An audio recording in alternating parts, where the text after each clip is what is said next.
Olá pessoal, bom dia, boa tarde, boa noite, boa madrugada. Tem gente que estuda de madrugada, né? Nós estamos aqui para dar continuidade às nossas aulas de revisão, né? Vamos hoje para a aula número 3, vamos para a aula número 3 hoje, num processo dinâmico, num processo rápido, de alguns minutos para a revisão. Você que vai fazer vestibular, você que vai fazer o Enem, você que vai fazer FUVEST, Unicamp, né? Você que vai fazer o ITA, ou até mesmo alguns concursos militares, você precisa fazer uma revisão sobre literatura brasileira, não é verdade? Então, na primeira aula, a gente falou sobre teoria literária, o que é literatura, a linguagem literária.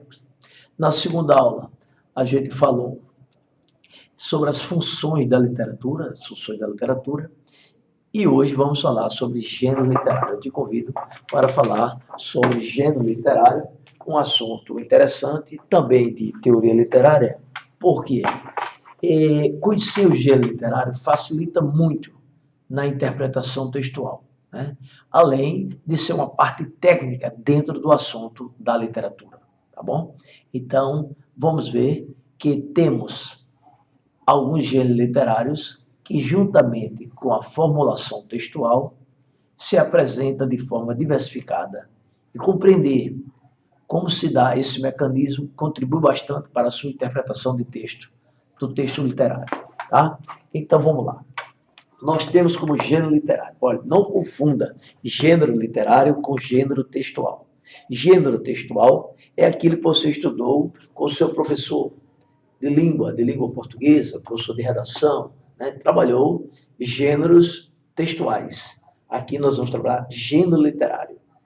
É a alma, a essência do texto literário, né? Então, a gente tem lírico, narrativo, épico, dramático e ensaístico. Presta atenção que esse gênero ensaístico, poucos livros didáticos no Brasil abordam esse gênero. Aí você perguntaria, Celso, e por que então nós vamos estudar? Porque esse gênero, ele é muito presente na literatura brasileira, sobretudo na literatura contemporânea, pós-moderna. E o que acontece? Tem apresentado demais textos com esses gêneros, sobretudo no Enem. E os livros não têm abordado tanto e alguns professores também não têm falado, né? Em virtude dos livros didáticos, do material didático, não apresentar. Mas eu quero acrescentar ele para vocês, tá bom?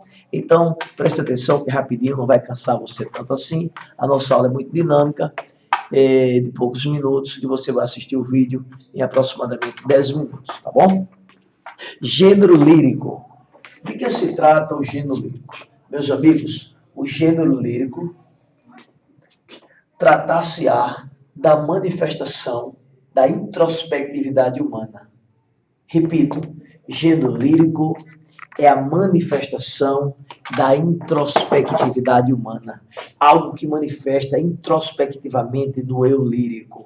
Então, podemos dizer claramente que o gênero lírico é a manifestação do eu, a manifestação do eu lírico, Geralmente, esse gênero nós vamos encontrar em textos poéticos, em poemas, texto em verso. Geralmente, mas não é obrigado. Você vai ter algumas prosas, alguns romances, alguns contos extremamente poético. Quando eu digo poético, eu estou me referindo não à forma do poema, mas eu estou me referindo à essência, eu estou me referindo à poesia. Tá? Olha, você tem que saber diferenciar o que é poema do que é poesia. Poema é a forma, é o texto em verso. Isso é poema. E o que é poesia? Poesia é a alma desse texto, que pode ser em verso, pode ser em prosa, pode ser numa música, né? Pode ser na sua vida. Sua vida tem poesia? Se sua vida tem poesia, porque sua vida tem lirismo, tá certo? Por isso que a gente encontra o gênero lírico geralmente nas poesias. Você me entendeu? Então, repetindo, lirismo, gênero lírico, é quando há a manifestação da introspectividade humana. Por isso, um dos temas mais comuns, né, é o amor. O amor. Mas não é só o amor que é o tema lírico. tudo que diz respeito ao sentimento humano. Tristeza, alegria, felicidade, depressão, né? Saudade. Então, está inserido no gênero lírico. Eu lembro para vocês do poema do saudoso Casimiro de Abreu. Oh, que saudade que eu tenho da aurora da minha vida, da minha infância querida, que os anos não trazem mais. Né? Que coisa maravilhosa, falando de saudade. Eu lembro do poema, tantos poemas chegaram na minha mente agora, falando de lirismo, um poema falando de depressão, né? Vamos, Cecília Meirelles, que diz assim: pus meu sonho no navio, o navio em cima do mar, depois abri o mar com as mãos para meu sonho naufragar. Olha só como meu lírico está depressivo. Isso é lirismo, ok? Você entendeu, com certeza, porque nós estamos fazendo uma revisão e você já conhece esse assunto e agora estou só relembrando para você, tá bom? Então vem comigo falar um pouquinho sobre gênero narrativo. É o ato de narrar, contar uma história, contar um episódio, uma história, né? Que pode ser de diversas formas, pode ser no romance, pode ser no conto, pode ser numa fábula, né? Pode ser numa crônica. Então você tem muitas formas de narrar uma história. Pode ser no poema, como os Lusíadas de Camões, né? É uma grande epopeia que narra uma história. Então, narrar uma história, o texto apresenta o gênero narrativo, que pode ser em primeira ou terceira pessoa. Primeira pessoa, narrador, personagem, né? E terceira pessoa, narrador, observador. Importante você observar o seguinte, que pode ser uma narrativa fictícia ou real, pode ser real, como a Guerra de Canudos, na obra Os Sertões de Euclides da Cunha, é uma obra real. E pode ser a ficção, que é a predominância da literatura brasileira, da literatura latino-americana, da literatura universal. A ficção predomina, né? Predomina de forma tão verossímil que a gente chega a pensar que é real, como é o caso de Capitães de Areia, do saudoso Jorge Amado. Né? Você com certeza já leu o Capitão de Areia, porque é inadmissível um aluno tentar fazer um vestibular, tentar fazer o Enem, querer entrar na universidade sem nunca ter lido o livro Capitães de Areia. É um livro maravilhoso. Né? Então, leia, viu? Se você não leu ainda, leia Capitães de Areia. Isto é gênero narrativo, o ato de narrar uma história, um episódio. Bom, agora eu convido para você para vir aqui rapidamente para a gente falar de gênero épico. Gênero épico que tanto se manifesta nas epopeias, né? Gênero épico nos remete ao passado histórico do texto, né? O texto é marcado pelo passado histórico. O passado histórico nos remete à história. Às vezes uma história fictícia, né? Uma história real, uma história que não se sabe se é fictícia ou real, como é o caso de Ilíadas de Homero. Muitos estudiosos dizem que realmente aconteceu a guerra de Grécia e Troia, pelo amor de Helena. Outros dizem que não aconteceu, é fruto da imaginação de Homero, né? É coisa típica da literatura, que maravilha, né? Então, épico, gênero épico é um texto que nos remete a um fato histórico, geralmente uma epopeia, geralmente uma epopeia. O que é uma epopeia? Um poema laudatório, de muitas laudas, que narram a história, com personagens, com heróis, né? Então, é um gênero épico. Que hoje a gente encontra muito gênero épico nos filmes. Hollywood faz muito textos épicos para a indústria cinematográfica, né? Então, filmes épicos, novelas épicas, romances épicos, contos épicos, peças teatrais épicas. Então, é um gênero épico, tá bom? Legal? Então, agora vamos para o gênero dramático, que tanta gente vai encontrar no texto da dramaturgia. Você sabe que o teatro pertence à dramaturgia, né? Mas pertence à literatura também. Por que pertence à literatura também?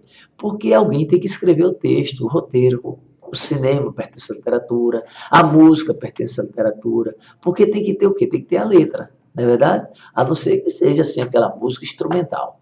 Então, tendo a escrita, pertence à literatura, é o caso do texto dramático. É um texto cujo propósito, objetivo é a encenação teatral, é a dramaturgia. Né? Eu quero só que você observe que esse texto ele é caracterizado por fala. Né? Os personagens são descritos através de fala, a fala das personagens, né?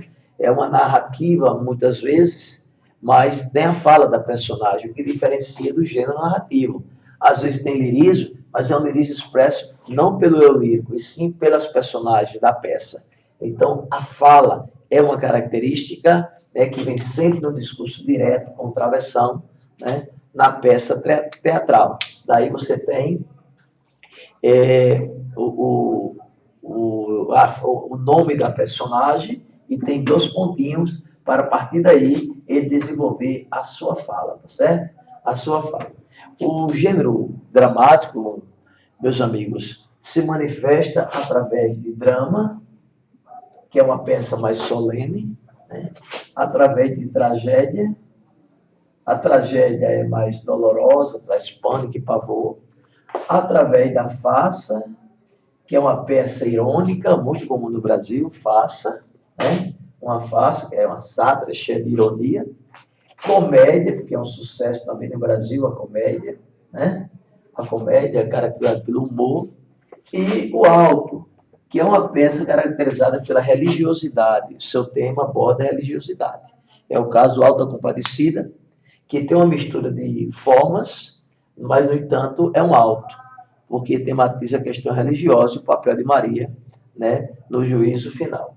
Então, você tem alto, peça religiosa, comédia, caracterizada pelo humor, farsa pela ironia, tragédia pelo pavor, pelo pânico, e drama pelo ato solene, geralmente fato histórico. É uma peça muito rara no Brasil, até porque no Brasil os fatos históricos não dá para fazer peça, né? Porque os nossos fatos históricos são horríveis, horrorosos, né? Horroroso. Bom, e para terminar a nossa apresentação sobre gênero literário, eu lhe convido a conhecer, quem não conhece aí, vamos conhecer a partir de agora, gênero ensaístico. É um gênero estudado há pouco tempo, não faz muito tempo que se estuda isso, mas eu gostaria de dizer a você que são aqueles textos que, quando foram elaborados, preste atenção, gênero ensaístico, quando foram elaborados, não tinha um propósito literário. Não tinha um propósito literário. Se tornou literário com o passar do tempo. Se tornou literário porque os estudiosos perceberam estilo dentro do texto. Estilo de escrever, de falar, estilo poético, estilo narrativo. Muitas vezes se encaixa na escola literária pela técnica que o escritor utilizou, mas esse texto não tinha intenção literária. Ele se torna literário com o tempo. E que textos são esses? Olha só, muito comuns, transforma em filme, transforma em livro, né? São esses daqui, ó. Botar para fazer crônicas. A crônica, ela não foi feita para ser uma obra literária. A crônica foi feita para ser um texto jornalístico. Mas quantas crônicas maravilhosas têm estilo literário? Basta você que costuma ler, você que é leitor, conhecer a obra de Luiz Fernando Veríssimo, grande escritor gaúcho, né? Que eu tive a oportunidade de conhecer pessoalmente, meu colega Luiz Fernando Veríssimo, e ele é um ótimo cronista, jornalista. No entanto, sua obra tem um alto teor literário. Ele se encaixa no gênero ensaístico. Cartas. Você deve conhecer a carta de Pedro Vaz de Caminha e outras cartas importantes, né, que entraram no mundo literário com o passar do tempo. Documentários.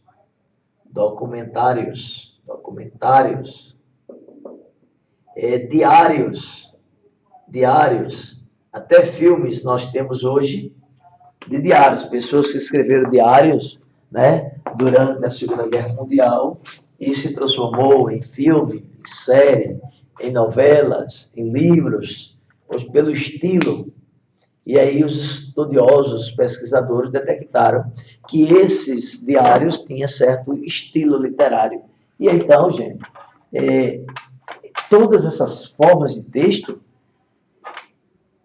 quando descoberto um estilo literário, eles encaixam no gênero ensaístico.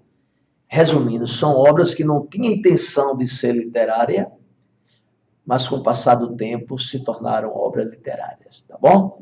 Então, Hoje, nessa terceira aula, nós fizemos a revisão sobre gêneros literários. Gênero lírico, narrativo, épico, dramático e ensaístico, tá bom? Espero que você tenha entendido, tá? Qualquer dúvida, você deve recorrer aos livros, deve pesquisar na internet com outros professores que estão apresentando também esse assunto. E se tiver a oportunidade de entrar em contato comigo, eu estou à sua disposição para qualquer dúvida sobre qualquer assunto da literatura brasileira, literatura latino-americana e da literatura universal. Eu lhe espero na próxima aula para a gente dar continuidade à nossa revisão de literatura brasileira. Tá bom? Boa leitura para vocês, bons estudos e boa sorte no Enem e nos vestibulares.